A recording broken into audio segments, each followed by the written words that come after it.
လီဗာပူးနျူကာဆယ်တို့ရဲ့ထိတိုက်တွေ့ဆုံမှုပါဝင်ပရီးမီးယားလိပွဲစဉ်24စနေညပွဲကြိုသုံးတဲ့ချက်များ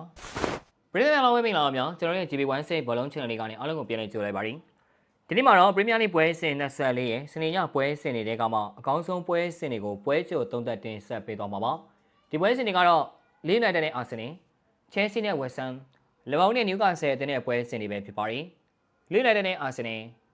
ပထမဆုံးပွဲစဉ်အပြင်စနေနေ့မြန်မာစံတော်ချိန်ည9:00နာရီခွဲအချိန်မှာကစားသွားကြမယ်။လေးနိုင်တဲ့အသင်းနဲ့အာဆင်နယ်အသင်းရဲ့ပွဲစဉ်ကိုပွဲကြိုသုံးသက်တင်ဆက်ပေးသွားမှာပါ။ဒီပွဲကတော့လေးနိုင်တဲ့အသင်းအိမ်ကွင်းဖြစ်တဲ့ Ellen Road မှာကစားသွားကြမှာပါ။အိမ်ရှင်တွေတဲ့အသင်းဟာပြိုင်ပွဲစုံနောက်ဆုံး5ပွဲမှာ2ပွဲနိုင်2ပွဲသေးတပွဲရှုံးနေထားခဲ့ပါတယ်။ဒီနောက်ပိုင်းမှာလေးနိုင်တဲ့အသင်းရဲ့ရလဒ်ပိုင်းကမစိုးဘူးလို့တောင်ပြောရမှာပါ။အဲ့ဒီအာဆင်နယ်အသင်းကတော့ပြိုင်ပွဲစုံနောက်ဆုံး5ပွဲမှာ3ပွဲနိုင်2ပွဲသေးတပွဲရှုံးထားခဲ့ပါတယ်။အစီအစဉ်နေရာကအာဆင်နယ်အသင်းကပရီးမီးယားလိနောက်ဆုံး2ပွဲဆက်ရမှတ်တွေဆုံးရှုံးထားခဲ့တာပါ။နော်တန်ဖော်ရက်ကိုတည်ကြပြီးမန်ချက်စတာယူနိုက်တက်အသင်းကိုရှုံးနေထားခဲ့တာပါ။အာဆင်နယ်ခြေစွမ်းပိုင်းကလည်းကောင်းဆုံးပုံစံမှာရှိမနေခဲ့ပါဘူး။ဒီနေ့နောက်ဆုံးထိတိုက်တွေ့ဆုံမှု9ချိန်မှာအာဆင်နယ်ကပဲ9ချိန်လုံးအနိုင်ရထားတာပါ။ထိတိုက်တွေ့ဆုံမှုပိုင်းမှာတော့အာဆင်နယ်အသင်းကပဲအပြတ်အသတ်အသာစီးရထားခဲ့တာပါ။ဒီပွဲကိုသုံးထပ်ရရင်အာဆင်နယ်ကပထမအကြော့မှာလီကိုဂိုးပြတ်နိုင်ထားပေမဲ့အခုကမတူပါဘူး။လီကွင်းဖြစ်တယ်လို့လီကခြေတက်ပြီးအာဆင်နယ်ကခြေကျနေတာပါ။အင်ရှင်တွေဘက်ကိုစွန့်သားကြည့်ကြပါရင်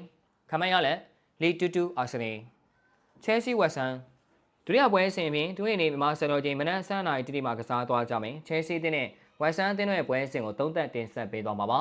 ဒီပွဲကတော့ချဲလ်ဆီအသင်းရဲ့အိမ်ကွင်းစတန်ဖို့ဘရစ်မှာကစားသွားကြမှာပါအင်ရှင်ချဲလ်ဆီအသင်းကတော့နီးပြအသင်းနဲ့အတူနိုင်ပွဲဆက်နေကြတာပါနီးပြအသင်းရော်စီနီယာရောက်လာပြီးချဲလ်ဆီအသင်းကပြိုင်ပွဲစုံနောက်ဆုံး၄ပွဲဆက်တိုက်နိုင်ပွဲရထားခဲ့တာပါ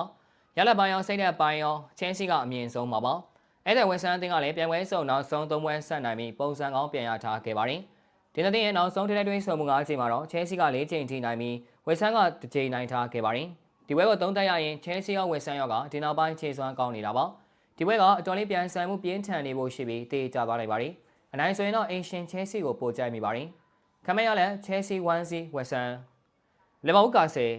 နောက်ဆုံးပွဲစဉ်အပြင်ဒီဝင်းနေမှာစံတော်ချိန်မနက်2နာရီခွဲအချိန်မှာကစားသွားကြမယ်။လီဗာပူးအသင်းနဲ့နျူကာဆယ်အသင်းတို့ရဲ့ပွဲစဉ်ကိုပွဲကြိုသုံးသက်တင်ဆက်ပေးသွားမှာပါ။ဒီပွဲကတော့လီဗာပူးအသင်းအိမ်ဝင် FV ကွင်းမှာကစားသွားရမှာပါ။အင်ရှင်လီဗာပူးအသင်းကတော့အခြေအနေသိမ့်မှန်ပါဘူး။ပြိုင်ပွဲစုံနောက်ဆုံး5ပွဲမှာ3ပွဲနိုင်2ပွဲသေး2ပွဲရှုံးထားခဲ့ပါတယ်။အဲ့ဒီနျူကာဆယ်အသင်းကတော့ပြိုင်ပွဲစုံနောက်ဆုံး5ပွဲမှာ2ပွဲပဲနိုင်ရခဲ့ပြီး2ပွဲသေး2ပွဲရှုံးထားခဲ့ပါတယ်။ကာဆယ်ကလည်းဒီနောက်ပိုင်းတော်လေးရုန်းကန်နေခဲ့ရတာပါ။ဒီနေ့ရဲ့ပြိုင်ပွဲစုံနောက်ဆုံးထိတိုက်တွေ့ဆုံမှု9ချိန်မှာတော့လီဗာပူးက3ချိန်နိုင်ပြီးနျူကာဆယ်က1ချိန်နိုင်1ချိန်သေးကြာလာခဲ့ပါတယ်။ဒီပွဲကိုသုံးသပ်ရရင်လက်ရှိမှာ2သင်းလုံးကရုန်းကန်နေခဲ့ရတာပါ။ဒါပေမဲ့2သင်းလုံးကအမှတ်တွေလုံနေလို့အနိုင်ကစားလာကြမှာပါခြေစောမိုင်းရန်ကြီးမကွာတော့မှလီဗာပူးကိုအိမ်ကွင်းအားသာချက်ကြောင့်ပိုချိုင်းမိပါတယ်ခမရလည်းလီဗာပူး2-1ကာဆယ်ဒီနေ့တင်ဆန်းမှုကဒီလောက်ပါပဲနောက်ဆုံးရအားကစားသတင်းတွေအပြောင်းရွှေ့သတင်းတွေပွဲကြိုပွဲပြီးသုံးသပ်ချက်တွေပြင်စိတ်ဝင်စားဖွယ်ရာအကြောင်းတွေကိုတင်ဆက်ပေးမှာဖြစ်လို့ကျွန်တော်ရဲ့ GB1 ဘောလုံး channel လေးကို like and follow လုပ်ပြီးဒီဗီဒီယိုလေးကိုလည်း share ပေးကြပါဦးလို့ပြောရင်းနဲ့ညီကောင်းချိုးလိုက်ရပါတယ်ခင်ဗျာ